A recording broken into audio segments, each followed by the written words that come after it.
Hello everyone, I'd like to welcome you to tonight's presentation of OTF Connects, Natural Curiosity with Andrea Russell. We're really thrilled that all of you could be here tonight, and on behalf of Sirius Gurhan, who's the administrator and facilitator of the OTF Connects program, we're especially thrilled that you're here when many of you are in the midst of report cards or have just come out of report cards and are already looking ahead to more wonderful things to do with your students. So thank you very much for giving up your time tonight. And we're really thrilled to have Andrea Russell with us. We kind of touched on the natural curiosity and some of the resources in a session last year. However, this one is dedicated completely to natural curiosity, and we're so excited to have Andrea here. So Andrea, why don't you tell us a little bit about yourself, and we'll get started with this evening's session. And once again, here's our spread across the province. And I'm going to hand things over to you now. That's great. Thanks so much, Louise. And hello, welcome to everyone. And thank you so much. I'm going to echo Louise when she said, thank you for coming out tonight, because I definitely understand and completely get that, coming home after a very busy day at school, it's hard to sit down again and turn your brain back on. But I appreciate you all being here and excited to be with all of you tonight. This is going to be an interactive session. It is my first time using Blackboard as a presentation tool, so hang in there with me.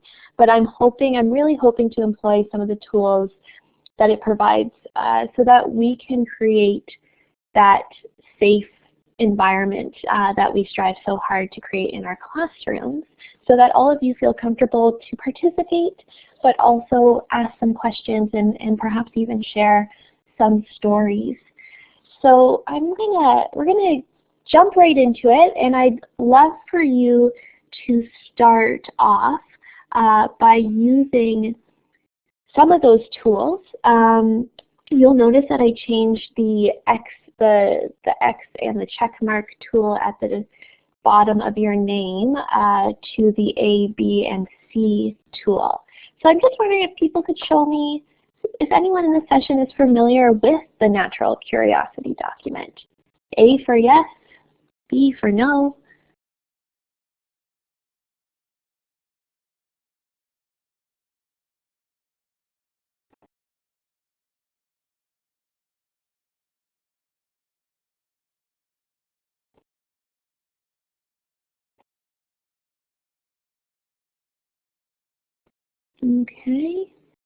Okay, so we have some people yes, most people here tonight not familiar. That is absolutely okay. That's what this session is all about, to get you more familiar with the resource, but also for those of you who might have even read the resource before.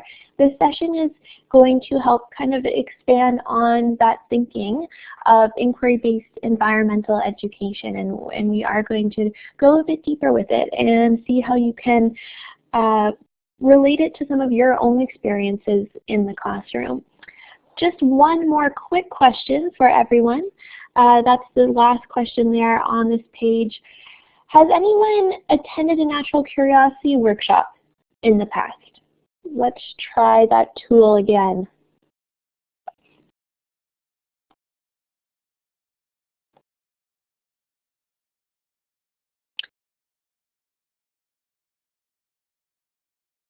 Great.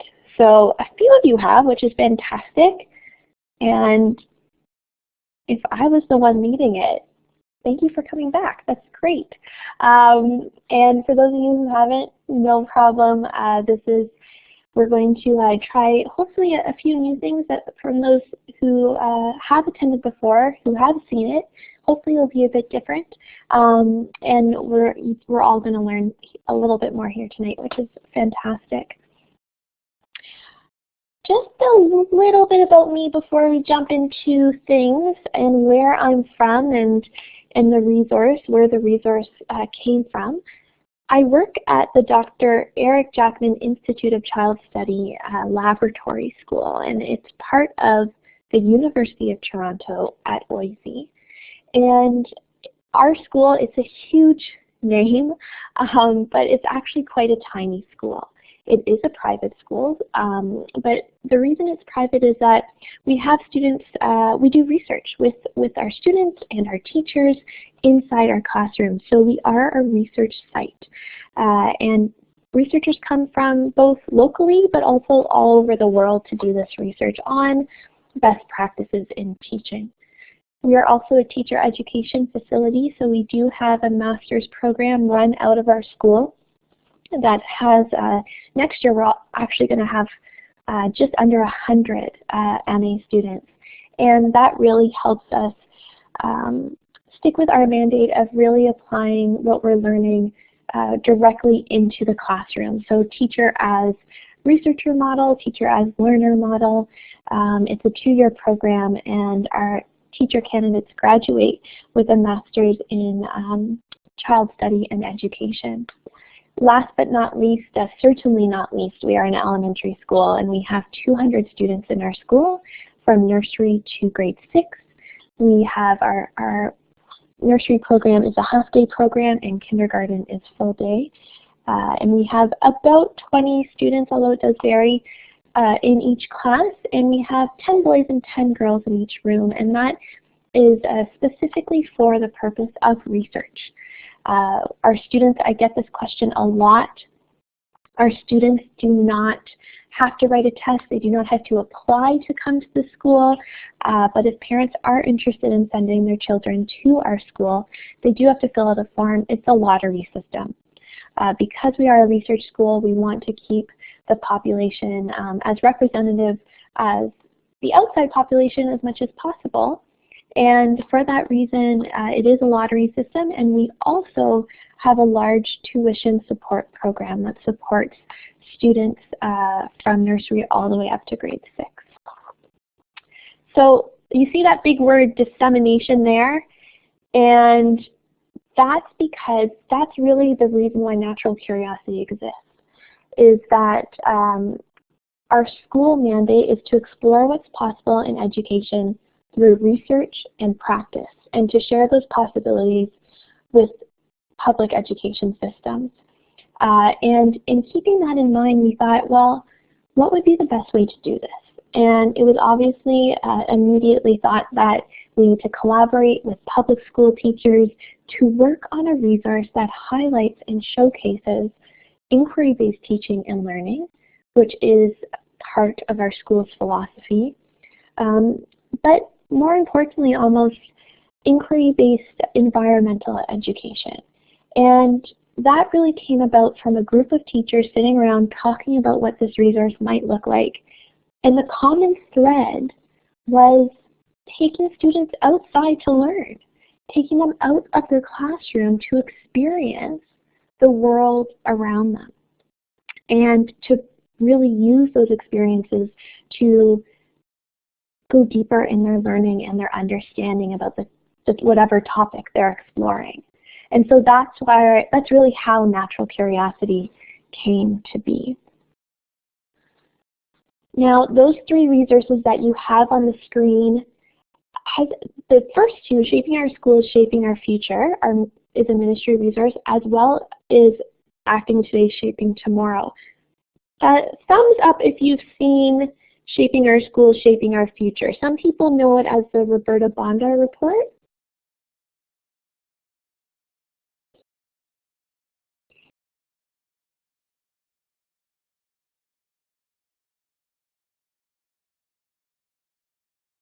And, okay, thanks, Carolyn. Okay, and how about Acting Today, Shaping Tomorrow? That's really the most important one, in my opinion. I can say that because I don't work for the ministry, but Acting Today, Shaping Tomorrow is such a great document. How about thumbs up if you've seen that one? That one came out in 2009. A few more people have seen that one by the looks of it. Great. So Acting Today, Shaping Tomorrow, that's the document that really lets teachers know that environmental education needs to be taught across grade levels. So that's K to 12, and integrated within every subject area. So it's a really important document to look at. And that document came out of Shaping Our Schools, Shaping Our Future, the first one you see there on the left-hand side. And that was a report by Roberta Bondar and her team. The ministry commissioned them to go out and see how environmental education was being taught across the province of Ontario. They came back with about 32 recommendations, and those recommendations is what is enacting today, Shaping Tomorrow. So if you haven't looked at that, please do so. I know I'm adding something else to your plate, your already loaded plate, but it's thin, which is great, and it helps to establish kind of that understanding about why environmental education is important, and also that backing that you need as educators, as teachers in the classroom environment to say, hey, like this is something that not only is important and that I feel is important for my students, but it's also something that the ministry is telling me is necessary to do. That other document right there on the right-hand side, Connecting the Dots, that is a newly released document. It's in May. It came out, May 2014. And it's not a ministry document, but the reason I'm showing it to you is that it was published by and produced by Learning for a Sustainable Future. And that is an organization that looks at not only environmental education, but also sustainability. And it really does a great job. We run Natural Curiosity, works very closely with LSF. And this document really blends nicely with Natural Curiosity. If you teach those older grades, this is especially might be interesting to look at because it does give older grade examples of what Natural Curiosity is talking about. It looks at key strategies that transform learning for environmental education, stewardship, and sustainability education. It's a wonderful document. You can download it for free online. Louise has posted the link on the left-hand chat bar. Thank you, Louise.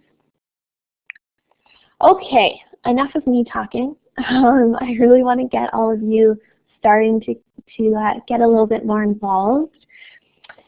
And we're going to start to build our learning journey together and our learning community. So if everyone could just choose from their sidebar a highlighter color, I am going to go with bright green, and place it on this line wherever your birthday is. So my birthday is in October, so I'm going to place a dot right there. Oh, and if I want to make it a bit bigger, Andrea, I'm going to just jump in for a second because I never told people about the highlighter tool. I forgot. The highlighter tool is the third one from the top on your tool strip at the left-hand side of your whiteboard. And there's actually two options there again. It's going to give you the pencil the first time around, but if you click on that little triangle, you will get the highlighter tool. And you're going to get a little pop-up strip that's horizontal where you can change the color if you like. And I can see lots of people have already figured that out. Thanks. Fantastic. We are all across the board, which is great. Obviously, we are. That's fantastic. I'll give a few more seconds to do this as people try out their highlighter tool. That's great. Okay. So let's move into remember how you got that highlighter tool, because we're moving into another question here. Okay, next question. How many years have you been teaching for? Don't be shy. Plug it in.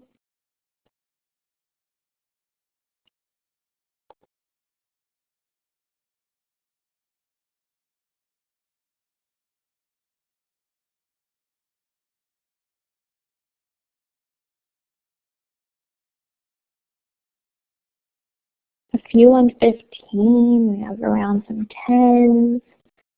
There we go. 20 mark, excellent. No one wants to hit that 25, eh? Or more, that's okay. That's great. Fantastic. People are getting the hang of the tools, that's great.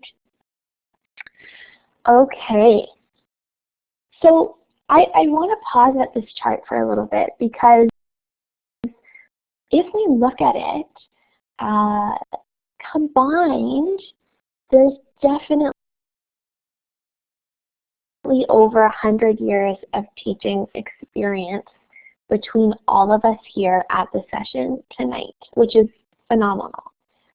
And really what that means is that the people here tonight, and this is something to always bring with you, and even something to bring into your classroom, is that those people in your learning community, which is all of us here tonight, it may also be those teachers that you work with on a daily basis, your administrators, your students, your parents. That's a huge learning community that you have established. And those people in your learning community have experiences and ideas that will help add and expand our growing knowledge and help us develop deeper understanding. Tonight, that has to do with environmental inquiry, but it can really have to do with anything. And this is important for our students to understand too, is that they are contributors to the larger learning community, and that they have those experiences and they have those ideas and the questions that will help spur that learning community forward. So thank you everyone for that. Excellent, excellent. Okay, we are going to do one more here. I'm just going to change your polling options, and bear with me because I'm going to make a chart freehand. Here we go. Oh, hold on. Okay, so now, let's make that a bit bigger. Bear with me. There we go. Perfect. I'm wondering how many years, what grades you teach. Now, I would be more specific normally, but the poll only goes to the letter E. So I have to keep it a little bit more narrow, and pardon my spelling mistakes as we go here. Perfect. Okay. So we have, we have some others, so maybe they're involved in curriculum development. We have some kindergarten teachers out there, grades 4 to 8, excellent. Kindergarten, great. Special ed, thank you Amanda for specifying. Yes, someone got their highlighter out, perfect. We have a grade 1 to 3, a few of those. Fantastic. Excellent, excellent. Okay, so a real mix of people out there tonight. That is exactly what we're looking for. Again, the more diverse the community that you have, the more diverse the experiences, and that's exactly what we want. So thank you, all of you, for sharing that information. That's fantastic. Okay, here we go. We are on. Now, I'm sure some of you have actually participated in something similar to a Four Corners activity before. This is my version, or not my version, a version I should definitely say, of a Four Corners activity. And I didn't put graphics on tonight, but I want all of you to just sit back. I'm sure some of you have a glass of wine beside you, or maybe not, but sit back, close your eyes. The waterfall for this activity is a beautiful tall waterfall that's cascading down into a crystal clear pond. Okay? The stream in this activity is a stream running through a forest. So there's a lot of roots in the stream. The stream takes on a lot of twists and turns and curves. There's some rocks there. And sometimes the water is moving really fast and sometimes it's moving slow. The lake, when I think of a lake, I think of, I taught in Huntsville, so I think of a beautiful lake in Muskoka. That's the lake I'm most familiar with. And just a lake on a calm day. No boats in the water, no people in the water, just looking out on a crystal clear lake, calm. And the wave, a powerful, strong wave that is not there necessarily because there's a storm coming or anything, but it's there because that's, the natural cycle. That's how, waves happen. So now that I've described to you all these words and what you might picture, I was hoping that we could go back to that highlighter tool. And I'm going to say a statement. And after you think about the statement, I'm going to repeat it a few times. I'd like you to mark on this page, let's say, mark on this page where you would go. And let's all use, I'm going to now challenge everyone a little bit. For this first statement, let's all use the color blue. Okay, let's all use the color blue for our highlighter. So I'm going to go to my highlighter tool. I'm going to click on the color blue. Okay. So for this statement, I'm going to read the statement now. The statement is, I feel comfortable taking students outside to learn from their surroundings and natural world. Please place yourself under the picture that you feel best suits your response to this statement. I'm going to read it one more time.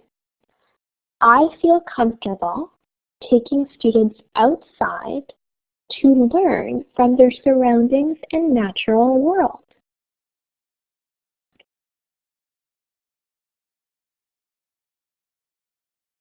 Fantastic. Oh, I love all the different blues that people chose. So great. One yellow, that's okay. And Amanda, thank you for bringing that up. You know what? Each corner doesn't have a meaning. I just wanted you to imagine that picture there and then go to that corner that you feel best represents your thinking around the statement. Okay, fabulous. So, would anyone like to share in the chat, or if they have their mic working, perhaps why they went where they went? So why did you choose the waterfall or the stream or the lake? We even have some waves out there. You can raise your hand if that's easier.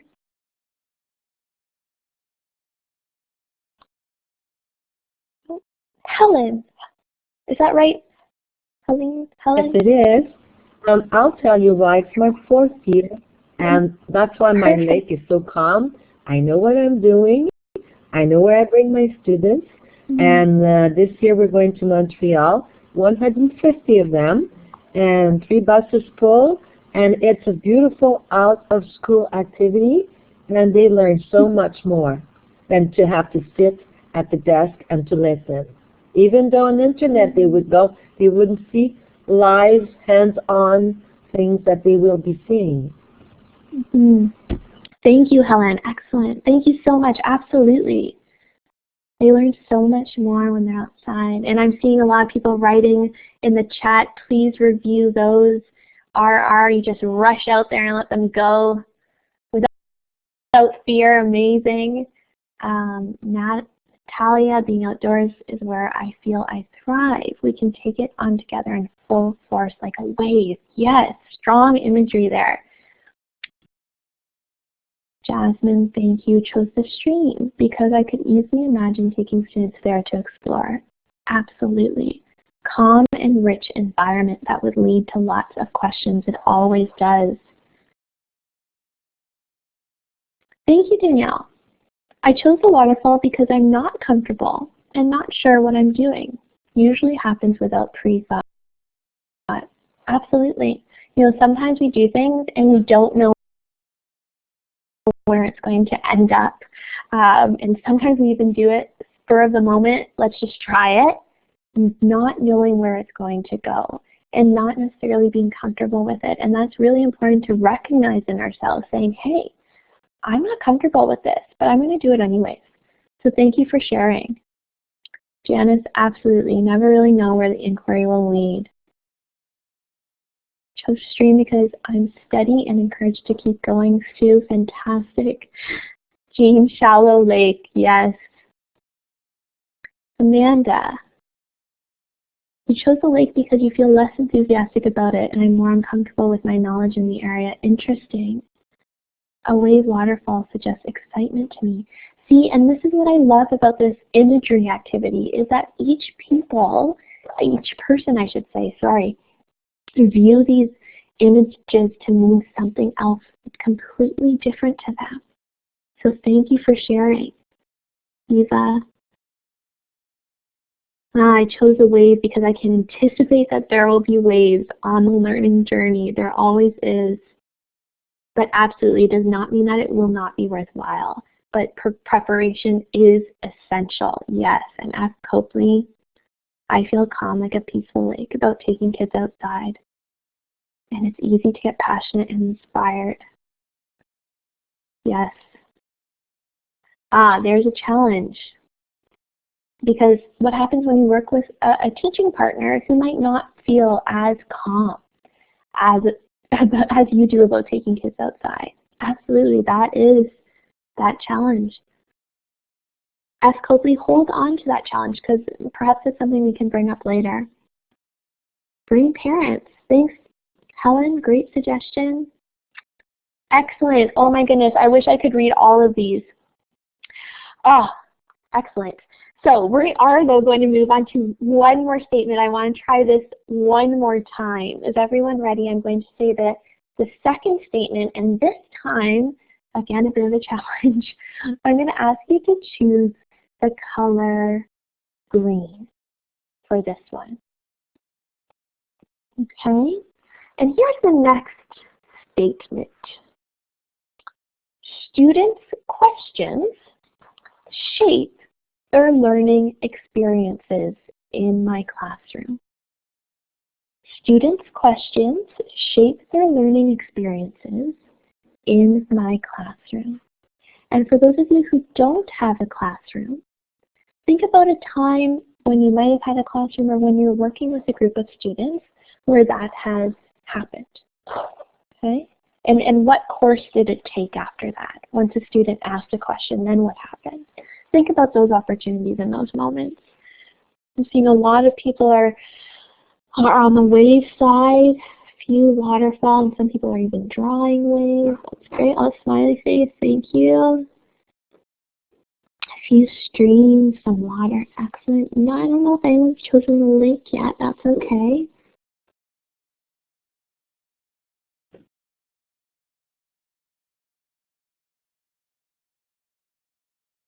Wonderful. Okay.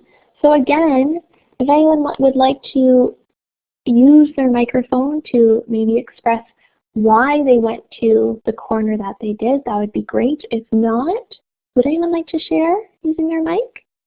Raise your hand.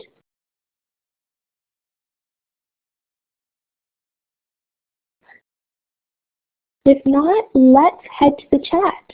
Why did you choose the corner that you did?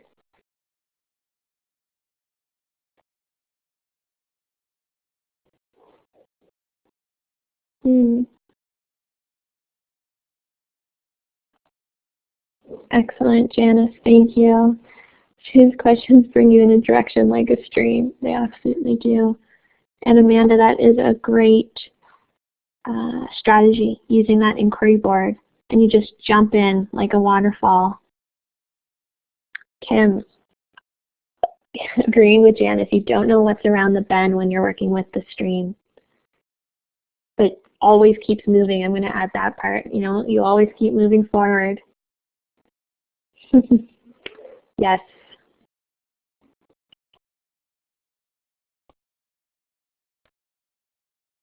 Oh, the wonder wall, Carolyn, yes. Very, I would say almost perhaps the same thing, maybe very similar to the inquiry wall. Usually one question leads to others all the time, Rachel. F. Copley, great observation, ebbs and flows. Yep. Another, that's a challenge, you know, you have the curriculum to follow. What happens where students' questions might take you in a direction that doesn't quite match that, and where do you go?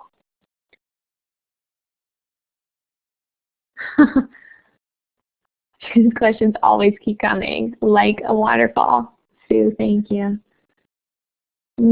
Colleen, that's so profound. I'm loving all of these beautiful just statements and words coming from all of you. Students' wonderings are the roots in the stream which lead to deep learning. Yes, absolutely. Thank you, everyone. This was fantastic. I wish I could all see your faces. I would know what each of you look like, but this is just wonderful. I wasn't sure if this was going to work in a scenario like this, and it did. And just already I'm learning so much about you from your experiences and the ideas that you're sharing, and the even what you feel each image represents to you. So thank you for sharing it and being open about that. One thing that is important, I guess, when we're talking about environmental inquiry is to first develop an understanding of what inquiry is. And to do that, I'm gonna show you this one slide, and don't feel like you need to copy it down. It is a natural curiosity. And Louise, can I access these slides at any other point in time? Absolutely. The recording link will be part of the resource page that we create, and you will be emailed that after the session, so you can go back to that. If there's anything, Andrea, that if you know where it's located on the Natural Curiosity website or anywhere else online, and we can share that link, that works too. And if you are able to share just this image, we can create just one link for that as well.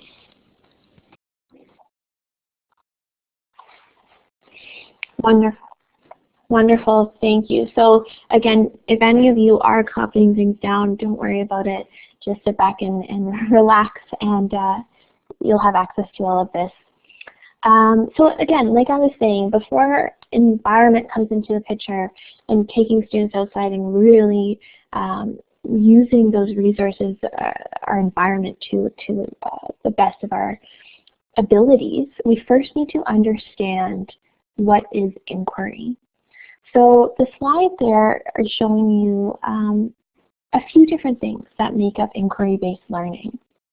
And first, to understand inquiry-based environmental education, you need to look at and understand, like I said, the principles. And inquiry is about a process in which students' questions and ideas are placed at the center of their learning experience, and in fact guide how and what they will learn. Now this sounds terrifying, especially as Jay Copley pointed out, you know, these questions come and we have a curriculum to follow. So what happens then? We're going to go into that a bit more. But it is about providing those experiences to students that will encourage questioning and then go with that. It is more than simply asking children what questions they have after we have delivered information to them and then moving on. So that's a very kind of conventional way of teaching, right? Here's a whole bunch of information. What questions do you have? Okay, we're going to keep going because I've already delivered the information. I just answered all your questions, right? Next day we're on to something new. Instead, it's about allowing students to pursue their questions in a pretty radical way, and trusting that those questions will take the learning somewhere valuable. With inquiry and inquiry-based learning, how you learn is as important as what you learn. Okay. Okay, I'm just going to let give a few more seconds. I also wanted to point out one of my most favorite little points that jump off this slide is that inquiry-based learning requires responsive and flexible teaching. The main word there is definitely that flexibility. So you might, let's say you're a kindergarten teacher and you're studying trees and really diving deeply into trees, and because it's kindergarten, the students are so interested and have been for the last 10 years that you've been teaching it, if you're so lucky to have the same room for 10 years. They've been interested in leaves. But this year, students seem to take on a little bit of a different path, and they're interested more in the roots. So it's that flexibility that comes with inquiry-based teaching and learning that is required to say, hey, like my students are asking really different questions because they're interested in something completely, different than what I've experienced before. And so it's that flexibility to be able to go there in that direction, even though you might not know anything about roots. And that's okay, because another main point about inquiry-based learning is learning as an entire community. And I'm sure some of you can relate in that, and put a thumbs up if you can, but that your students were just thrilled and excited one time when you looked at them and you said, and maybe even a bit confused when you looked at them and you said, I don't know the answer to that question. Let's find out together. And that's such an eye-opening moment for a lot of students when they realize, hey, teachers don't have the answer to every question, and that's okay, because we're going to work together to find it out. So let's keep going here, because I would like, again, people to use one of their tools. We're going to do a little bit of a T-chart that looks at inquiry and conventional teaching methods. So I'm going to create, again, bear with me, I'm going to create a T-chart here on the whiteboard. And my line's probably not going to be straight. It never is, even when I use a ruler. And on one side of this T-chart, look at Plexi, never even, that's okay. On one side of this T-chart, I'm going to write in here inquiry, maybe.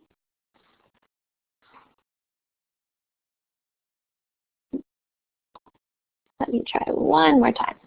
Okay, I don't know why that's not working. Let's just try. Anything I can add for you?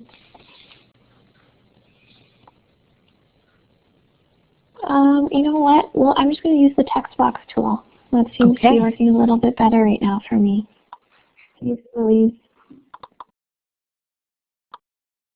Okay, so we have inquiry on one side, and I'm just going to write in conventional on the other. And what I'd like all of you to do is either using your writing tool, or on the left-hand side in the chat, you can put inquiry and then a response, or conventional and then a response. But really, I want this chart to be a T-chart that demonstrates what happens in an inquiry classroom and what might happen in a conventional classroom. So we can look at maybe the teaching styles, we can look at what students are doing, we can look at the structure and the setup of the classroom, whatever comes to mind. But really hoping to make this chart something that we can add to later in the session. And great, I see a lot of people adding things. Thank you so much, everyone. Doing such a great job, especially in this format. I know it's hard for people who haven't been on this format before, but everyone is doing great.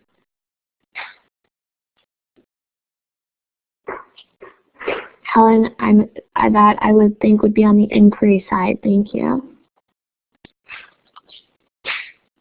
Oh, amazing.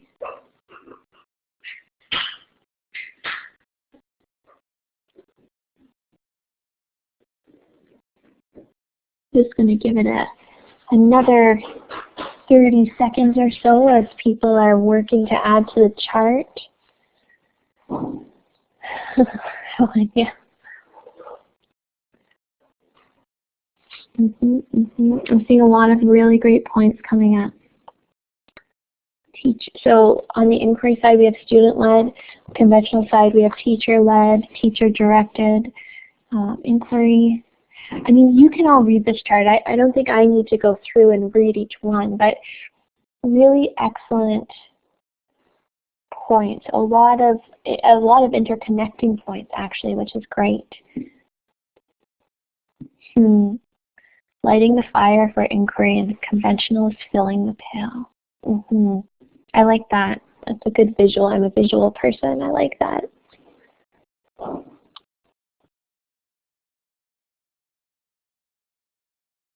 Excellent. Oh.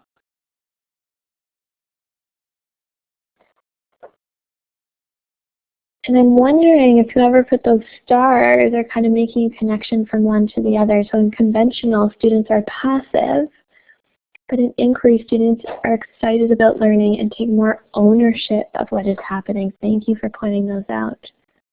I love that idea.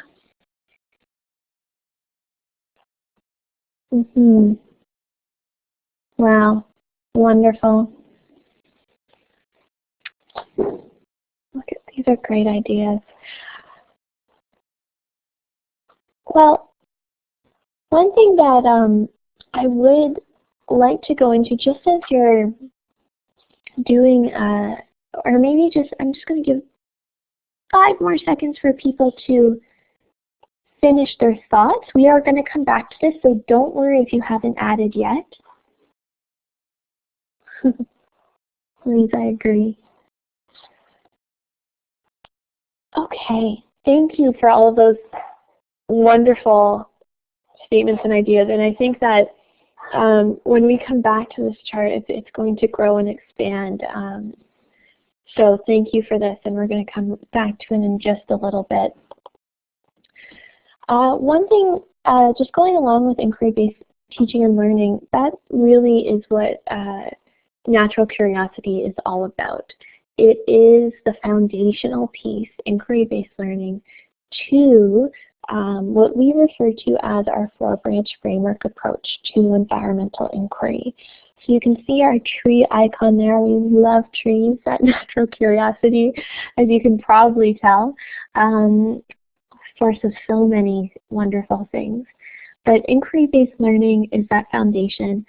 And then we have experiential learning, we have stewardship, and we have integrated learning.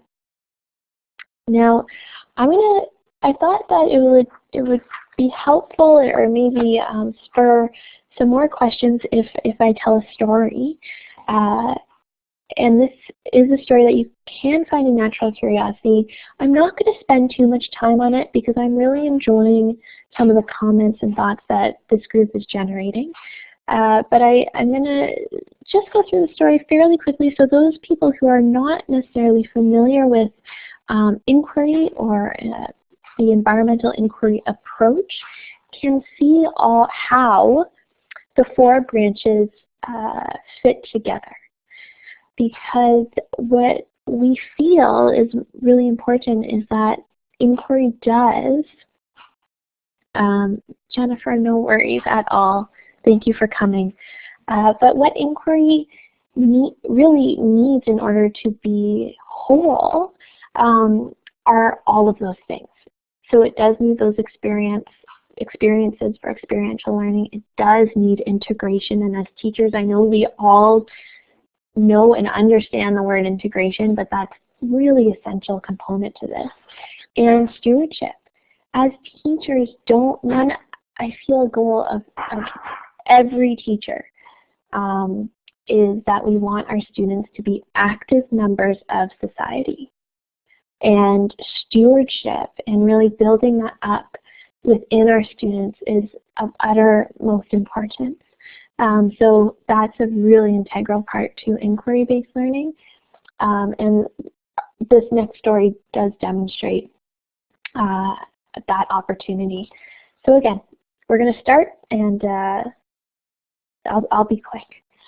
So Nora's story is a grade 2 story, but for those of you in the older grades, think about how it can be modified, because it absolutely can. There are those opportunities. Nora immediately began very first week of school by inviting a piece of each individual student's life experience into the learning process and into the classroom. So starting with children and what is meaningful to them, she asked students to bring water from different places that they have either visited in the summer or different places that they have come across in their daily lives. And now, remember, this was just after the summer, so Nora was able to ask students to, the year before, actually, she asked them to think about this activity. And so you see on the map there that there's water coming in from all over Canada, and in fact some students actually went away in the summer, as they do, and so water was coming in from all over the world.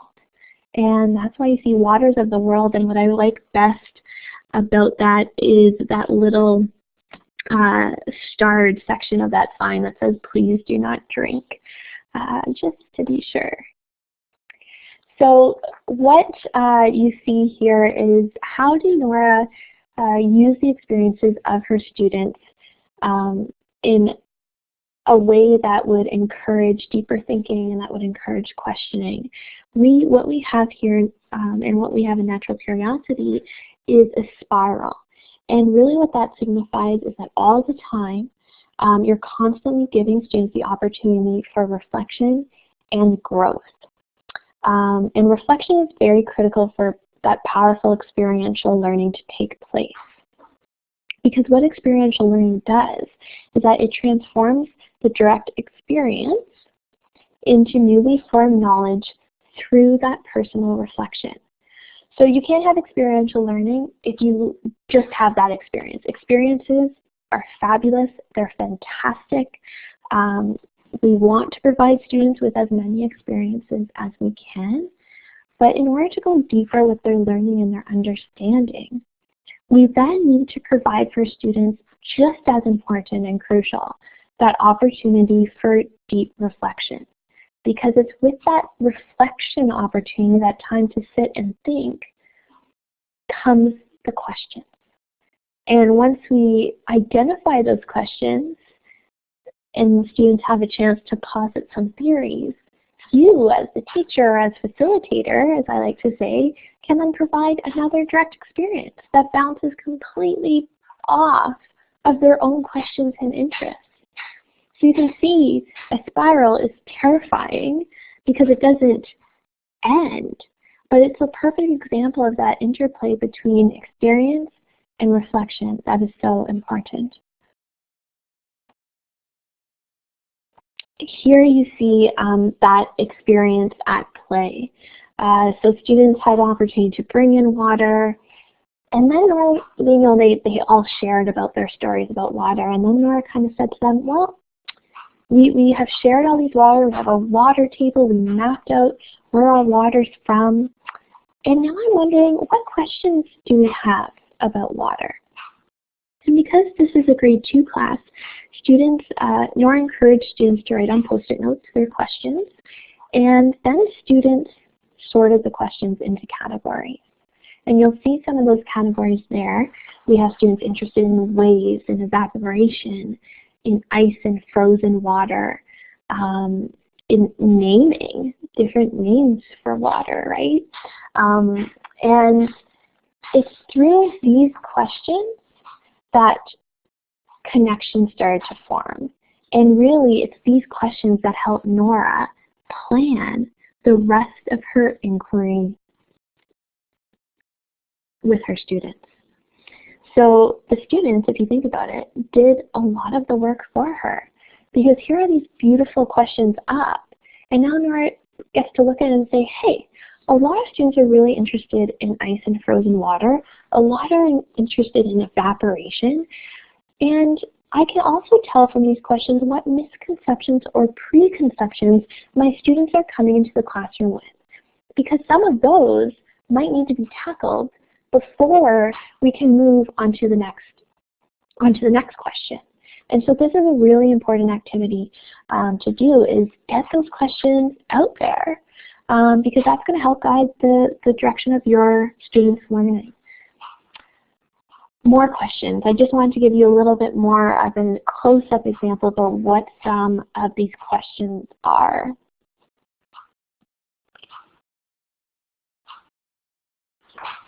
Okay. Then comes that integrated learning piece. We all know about integration. I'm not going to spend a lot of time on this slide, but integration does seek to make the learning whole. We hear a lot, especially nowadays, about that focus on the big ideas, and I really want to reiterate that. In the curriculum, social studies curriculum is an excellent example of this. Read the front matter of that curriculum.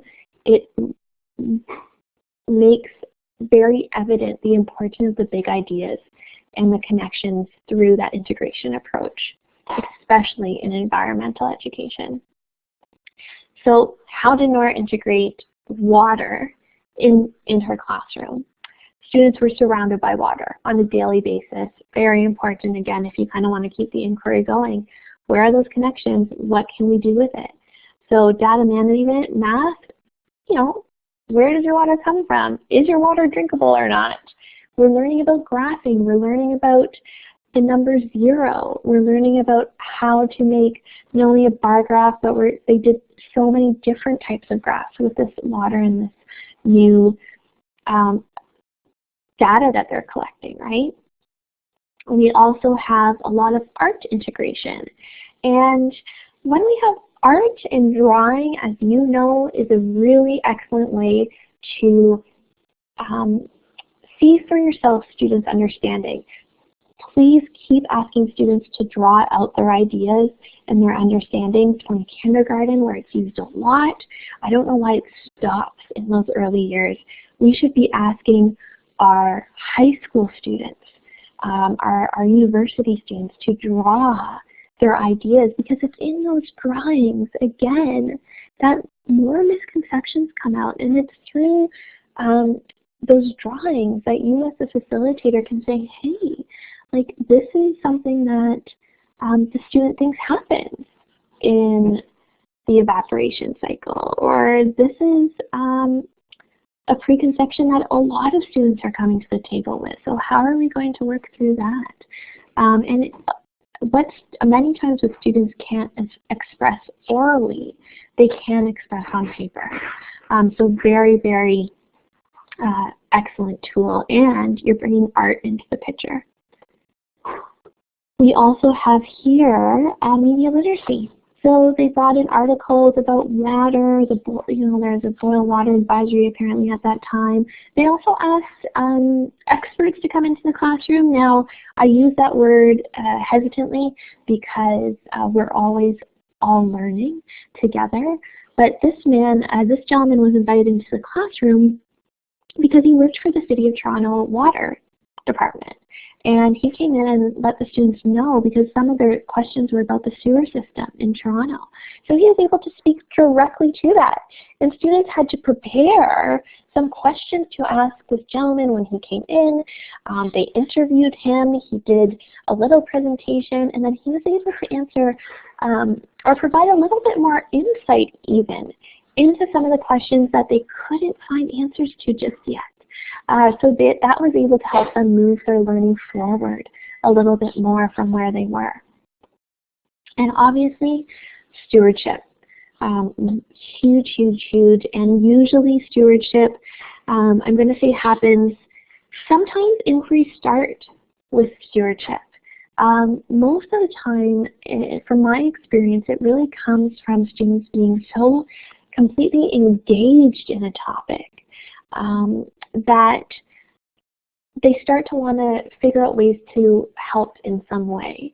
And through their research, just like this story, what happened is that a student was just researching about water and came across the Ryan's Well Foundation, and kind of took them by shock because, well, for Ryan's Well, they build wells in third world countries that don't have access to fresh water all the time or ever. And this was a shock for these students because they didn't actually know that not everyone in the world has access to fresh water like they did. And so this spurred on advocacy on their part.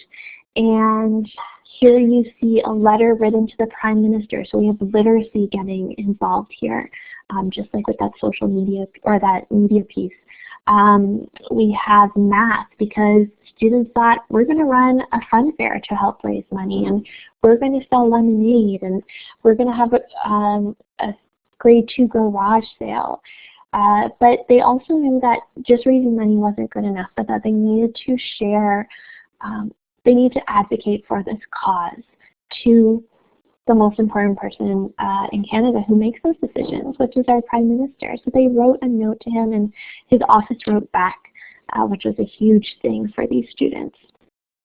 So it's really, again, about that advocacy piece and connecting.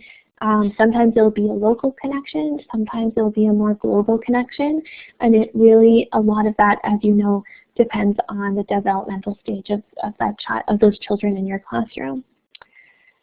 So that, in very, very quick, is the story of water in Nora's classroom and their inquiry journey in water. And I'd like to bring you back to this chart that we did. And I'm just wondering, first of all, perhaps if anyone would like to add to this chart after hearing that story, or if anyone would like to speak a little bit more to something that jumped out at you from the story or from this chart. Any realizations or just something that you're interested in sharing with the group that came out of either the story or this chart?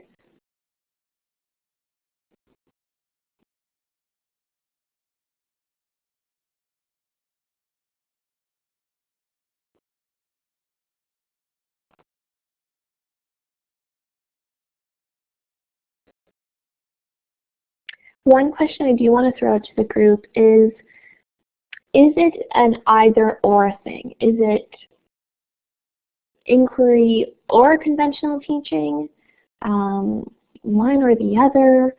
Can it be both?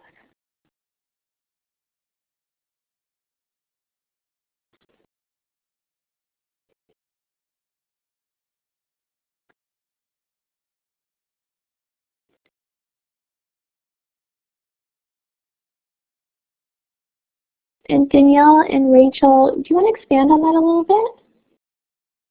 There needs to be a balance. Deanna. Again, I'd love to pick your brains a little bit more, as I'm sure everyone would, in terms of what does that balance look like? Students still need to learn to read and write. Absolutely.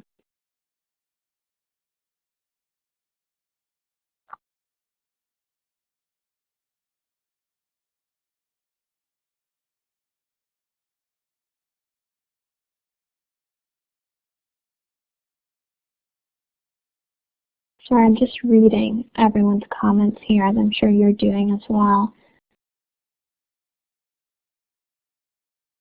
Yeah, absolutely. Guidelines, expectations set by the teachers, and high expectations are important in this, right? Every student can succeed. Every student has something that they can bring to the table. And Jennifer's saying, I think it must be both. There are lots of kids who just don't think in these ways. Absolutely. For sure.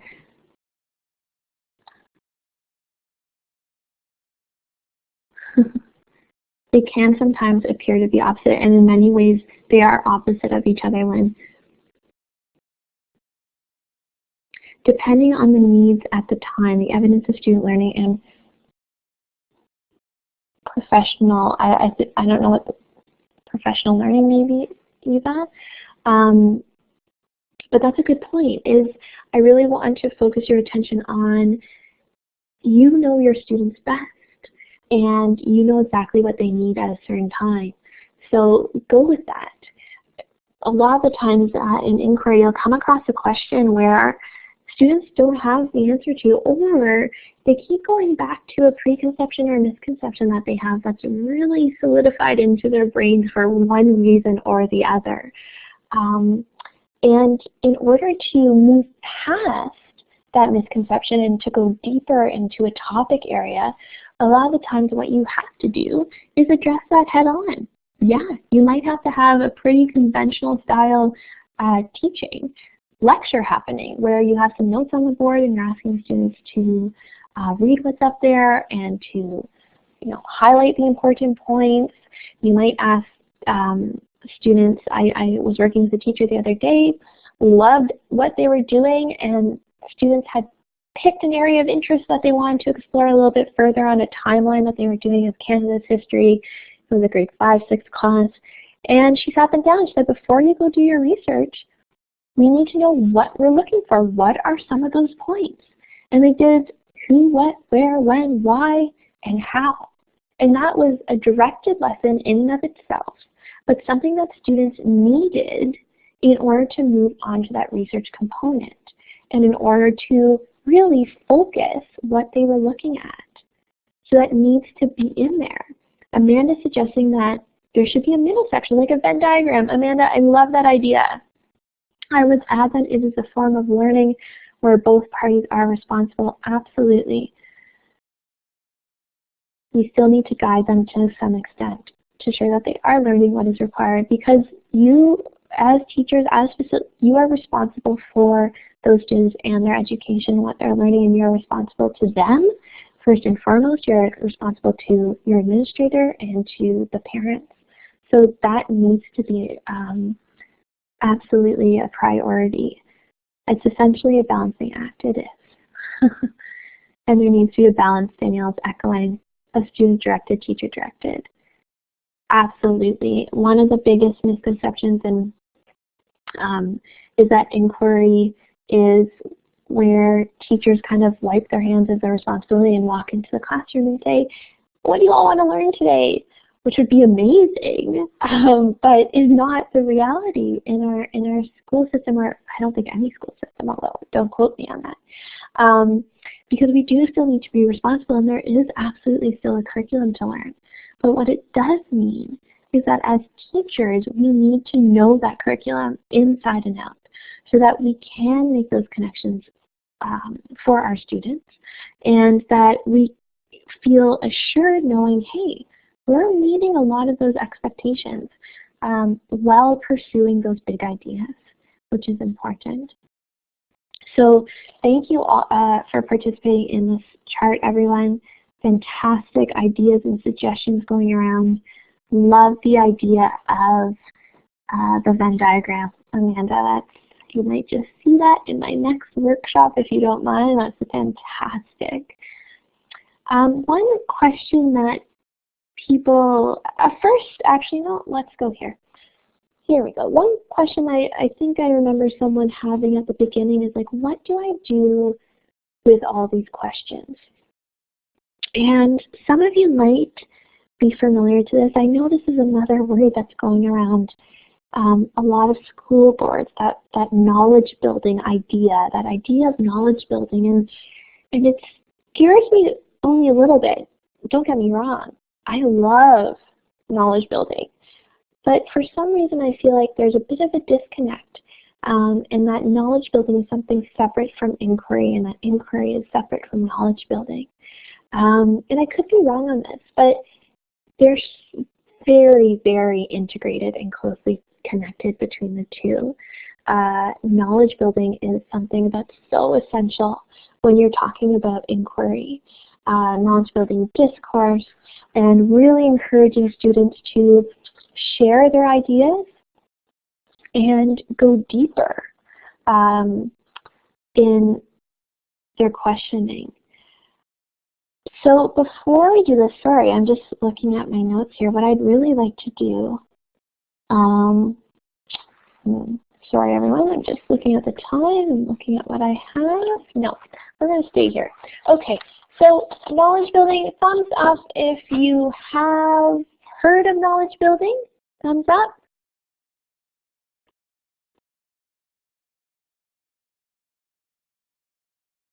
Yes, a few, amazing, excellent, thumbs down, no. Okay, so a few have, a few haven't, great.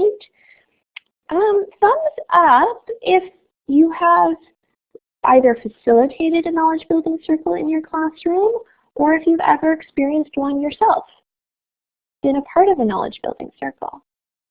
Danielle, you have, great. Okay. Danielle, I'm just wondering if you would like to share with us on the side chat your experience with knowledge building briefly. I mean, they don't expect you to type paragraphs, but your experience with knowledge building and maybe the context that you either facilitated or experienced it in.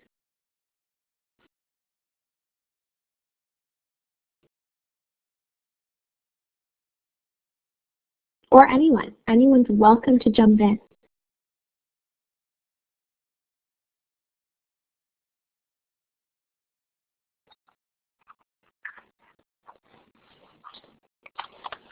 I'm just going to give Danielle some time to write out her thoughts.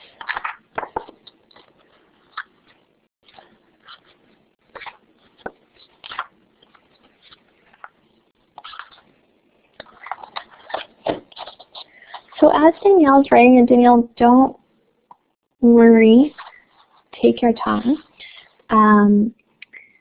I'm just going to introduce it to those of you who don't know. What is a knowledge building circle and how does this help me work with students' questions? Well, the structure, really what knowledge building circles are about is it's about going deeper with students' questions. So you might have overheard some questions perhaps when you're out in the schoolyard or wandering around the classroom checking in with students. You might hear a question come up, or you might go back to the question sorting activity that you did maybe at the beginning of an inquiry, just like this one.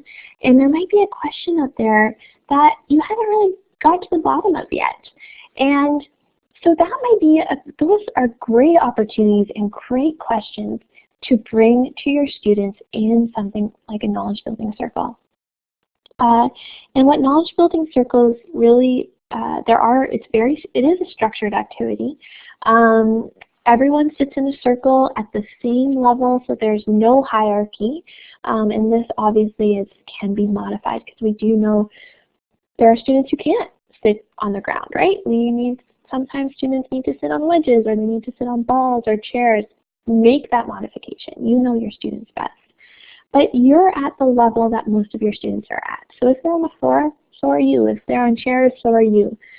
Participants should participate in active listening. So we try to teach this to our students all the time. You provide the person talking with your full attention.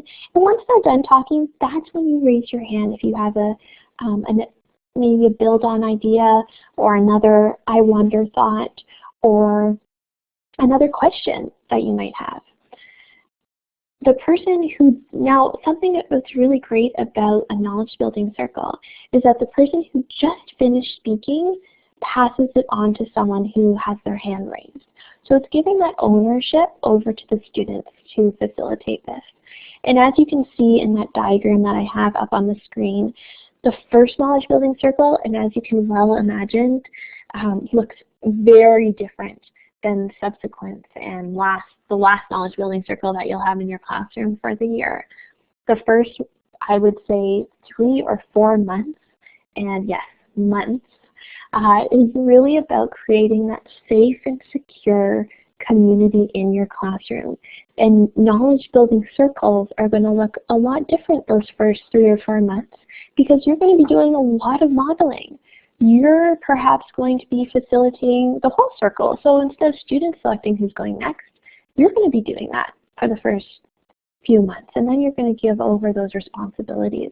You're really scaffolding this process for students so that they understand it's a safe space and that it's okay to have different ideas than your peers in the room. And in fact, that's what makes it so interesting a conversation is when people do have different ideas and everyone's free to share those ideas and those questions that they have.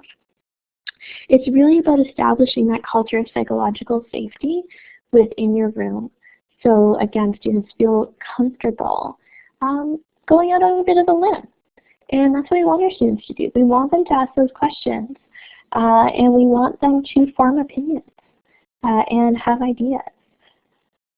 So one thing, again, I'm going to go back to this, is that I also want you as facilitators of a knowledge building circle to model for your students by saying, I don't know. Let's find out together. What are some ways we can find out? Does anyone have ideas about how we can find out? Or does anyone have a different idea? So those are all really important, is to remind participants that not everyone in the knowledge building circle needs to agree with each other, and that knowledge building circles are really about honoring and listening to different perspectives in a respectful way. The next slide I'm going to show you is a little bit more about knowledge building, because one of the main central beliefs to knowledge building is that all ideas are improvable. So that's a huge thought, and quite a bold statement to make. But once an idea is expressed to the group, it becomes the group's shared idea, no longer that of the individual. So this creates, again, that safe environment that we've been talking about, where everyone feels comfortable to express what he or she is thinking. The use of inclusive language in a knowledge building circle is crucial in order to aid in creating that safe environment. And non-threatening democratic language helps to foster that constructive discussions that we want our students participating in and practicing, right, as they move up through the grades. And it really reinforces that idea of positive knowledge building discourse. So again, it's okay that you don't agree with my idea. Share your idea. And it's even better when you don't agree, you have another idea and you back it up with some more information. Now, as a lot of you might be thinking, this is not a new idea. This is not something that the lab school came up with. Absolutely not. And we want to give credit because it ties in very strongly with the traditions of Indigenous cultures, including the Six Nations, Métis, and Inuit, in the form of the talking circle. And I've been working very closely with First Nations, Métis, and Inuit colleagues and students this year especially, and we've been talking a lot about the talking circle and knowledge building circles specifically, and how both are very similar in many ways but also different in others. And because of lack of time, we're not going to get into it right now, but something definitely to look into. And if you have a First Nations, Métis, and Inuit coordinator in your school board, ask them about it, because it's such an interesting idea and great discussion to have with Indigenous people in your community about knowledge building and the talking circle, both very important tools and strategies. I did have a video to show you, but I'm actually not going to show it to you because we're running out of time. My apologies, but the link is there. Louise will put up the link on the chat bar. I encourage you to go take a look at it because it does showcase, I'm going to say showcase, what a knowledge building circle looks like in a grade 1 classroom. And it does have it has teacher commentary that tells you a little bit more about what the teacher is looking for during a knowledge building circle, how they prepare for a knowledge building circle, and what the follow-up is after. But again, something to remember is that it does all center around student questions is the most important part. And just in the last 5 minutes or so, I'm just going to show you a few things and then leave it a few minutes for questions if people have some. But our web resource, we do have a web resource available online, and I'm just going to point out a few things. We do try to keep it as up to date as possible, this is the most important part, in my view, of this website at the moment, because that allows you to connect with us. So we are available in many social media platforms. We're on Facebook, we're on Twitter. I sent out a tweet before our session today. Our Pinterest boards are coming along. All our videos are on Vimeo here. We have Instagram, and also you can connect with us through email. We also have a monthly newsletter that's called Making the Shift. It's just a page, and we fill it with a lot of information about environmental inquiry, inquiry in general, great resources to use in your classroom, and also opportunities for teachers to connect with each other. So all you need to do is put in your email address, hit subscribe, and you can unsubscribe at any time, which is also important to note. We have in the news here where we try to keep up to date some stories that are floating around the news that are related to inquiry or environmental education. Featured Stories is a story about a teacher. It's a teacher story, very similar to those that you see in Natural Curiosity already. And Be Informed, that's our live Twitter feed going. Last but not least, if you go to our website, I'll just go back and hit on the awards button. I want to bring your attention to our Edward Bertinsky Award. And this is an award that we have every year, and it's for teaching excellence in environmental education. And the reason I want to point all of you to this award is that you can win $500 towards environmental education related professional development opportunities, as well as a signed Edward Bertinsky print. In addition, the first prize winner will receive $1,000 for his or her school towards funding environmental education learning experiences for students. We completely know that money is always tight, and whenever there's opportunity to share what you're doing in your classroom and perhaps get some money for your school in return, we hope that you do that. And these awards are actually going live next Friday, February 6th, I believe is the date. If you get our newsletter, you'll see a link to it right away. And I encourage you all to look into it and apply.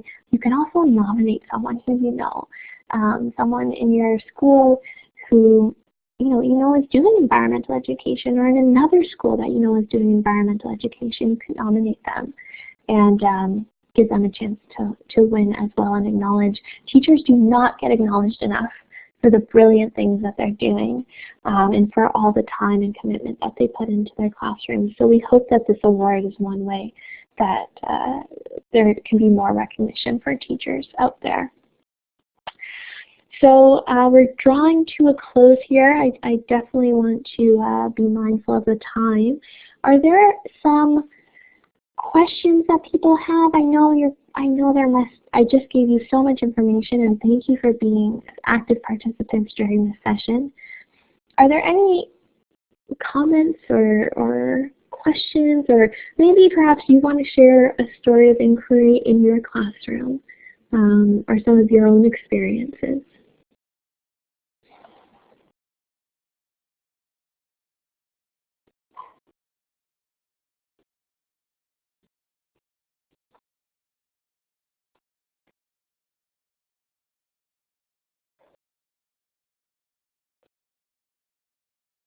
Sorry, I'm just scrolling down here.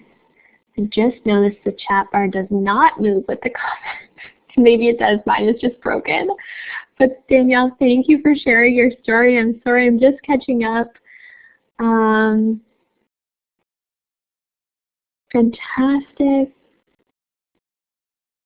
Yes, Natalia, the morning meeting, reminiscent of a knowledge building circle in many cases. Sometimes that's more a community circle, but that same scenario.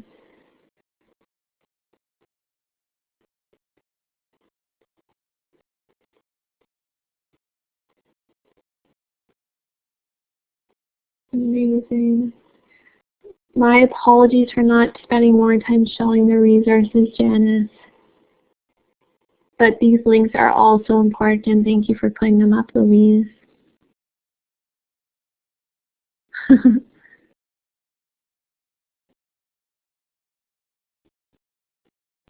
Excellent. While people are typing in a few more comments, I'm going to make sure that that you guys have our feedback link, because in the feedback survey we have the opportunity for you to tell us what else you'd like to see in the future for OTF Connects, and I can tell by the popularity of tonight's session how quickly it filled that there's a lot of interest here. So let us know if you'd like to see more on natural curiosity, environmental inquiry, or anything related to that, and we'll see if the need and the demand is there. Our program administrator is usually quite flexible at creating the opportunities when teachers tell us that that's what they're looking for. So definitely take a moment to fill that out. I'm going to put the big link for it in the chat as well. Great, thank you. And yes, and wondering, did anyone else post any other questions? I can see Natalia is still writing. I'm also going to post the link for the resource page for today. It's almost finished, and that way you've got it. It's already going to be in the recording, and you'll be able to go back to this and rewatch the session. We're going to have the all the links that were mentioned, all the documents, of course the natural curiosity specific links as well. And I did find that that image, the inquiry-based learning image, so that is going to be there as well. And please do share all these resources with your colleagues. We are always happy to spread the word and get helpful information like this out to teachers. Great. All right, I'm dropping the resource page in there. Now, Andrea, if you'd like to go back and review a couple things, or go back to a slide that you'd like to talk more about, you can certainly do that. You know what? One more slide I just wanted to direct people's attention to is this one, that growing success document that you probably all know about. A lot of times people say, how do I assess inquiry? Well, growing success is a perfect example of different ways to assess inquiry, especially looking at those assessment as for and of learning. So if you haven't looked at growing success in a while, or ever, which is fine too, go back to it and take a peek, because it's a great resource for that assessment piece that there's a lot of questions about always, right? Because we do need to be responsible to our students and everyone else, right? But I just want to thank everyone so much for coming out tonight on a Wednesday night, and I really appreciate all your participation and your great ideas. And hopefully one day I'll be able to see you face to face in person. Please email me though if you have any questions, and check out our website for more information. That's terrific. Thank you so much, Andrea, and thank you to everyone for your participation tonight and for giving up your time, and we definitely hope to see you again soon. I'm going to quickly flip over to our upcoming webinars list here. Several of these are already full. As you can see, we do have Garfield Jeannie Newman on February 5th. That session is full, but the recording will get posted and tweeted out the next day, and you can certainly let us know if that's one that you definitely wish that you could have